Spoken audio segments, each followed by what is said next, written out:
ഇനിയിപ്പോൾ ആരും അച്ഛനെ അധികം കുറ്റം പറയുകയൊന്നും വേണ്ട. മാമൻ എപ്പോഴെങ്കിലും അച്ഛനെ നല്ല കാര്യം പറഞ്ഞിട്ടുണ്ടോ? എപ്പോഴും അച്ഛനെ കുറ്റം മാത്രമല്ലേ പറഞ്ഞിട്ടുള്ളൂ. പിന്നെ എല്ലാവരുടെ ചുറ്റിനും കൂടി അച്ഛനെ കുറ്റം പറയുന്നു. ആ മനുഷ്യൻ അവിടെ നിന്ന് എത്ര സങ്കടപ്പെടുന്നുണ്ടാകുന്നുണ്ട് ആരെങ്കിലും ചിന്തിച്ചിട്ടുണ്ടോ? ഓ, അച്ഛനെ കുറ്റം പറഞ്ഞപ്പോഴേ അവൻ ഇഷ്ടപ്പെട്ടില്ല. ഉള്ളിനുള്ളിൽ അക്ഷരപ്പൂട്ടുകൾ ആദ്യം തുറന്നു തന്നു. കുഞ്ഞിക്കാലടിയോരടി തെറ്റുമ്പോൾ കൈതന്നു കൂടെ വന്നു.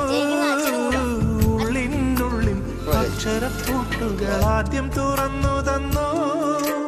കുഞ്ഞിക്കാലടിയോരടി തെറ്റുമ്പോൾ കൈതന്നു കൂടെ വന്നു. ജീവിത പാതകളിൽ ഇനി എന്നിനി കാണും